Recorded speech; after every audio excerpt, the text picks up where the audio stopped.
The first book of Moses, called Genesis, chapter 2, the seventh day.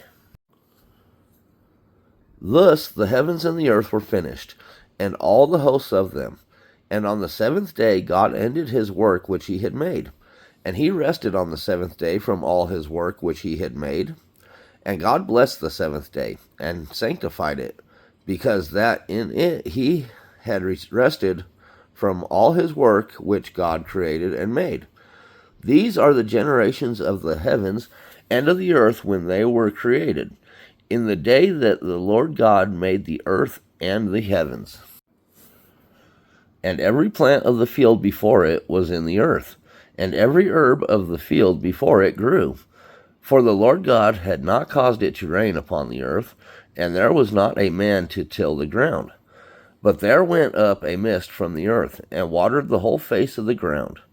And the Lord God formed man of the dust of the ground, and breathed into his nostrils the breath of life, and man became a living soul.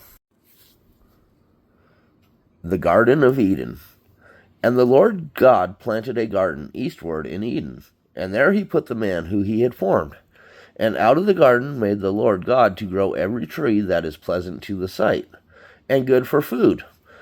The tree of life also in the midst of the garden, and the tree of knowledge of good and evil.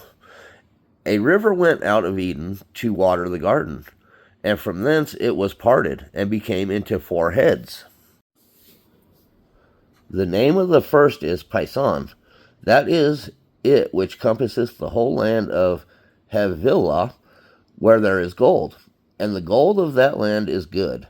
There is bdellium, and the onyx stone. And the name of the second river is Gihon. The same is it that compasseth the whole land of Ethiopia. And the name of the third river is Hiddekel.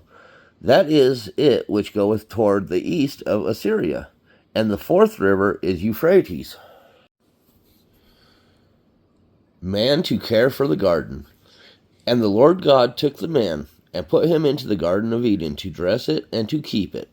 And the Lord God commanded the man, saying, Of every tree of the garden thou mayest freely eat, but of the tree of the knowledge of good and evil thou shalt not eat of it. For in the day that thou eatest thereof thou shalt surely die. And the Lord God said, It is not good that the man should be alone. I will make him a help meet for him.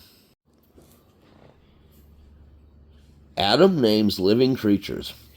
And out of the ground the Lord God formed every beast of the field, and every fowl of the air, and brought them unto Adam to see what he would call them. And whatsoever Adam called every living creature, that was the name thereof. And Adam gave names to all cattle, and to the fowl of the air, and to every beast of the field. But for Adam there was not found any help meet for him. The creation of woman. And the Lord God caused a deep sleep to fall upon Adam, and he slept. And he took one of his ribs, and closed up the flesh instead thereof. And the rib which the Lord God had taken from man made he a woman, and brought her unto the man. And Adam said, This is now bone of my bones, and flesh of my flesh. She shall be called woman, because she was taken out of man. The first marriage. Therefore shall a man leave his father and his mother, and shall cleave unto his wife, and they shall be one flesh. And they were both naked, the man and his wife, and were not ashamed.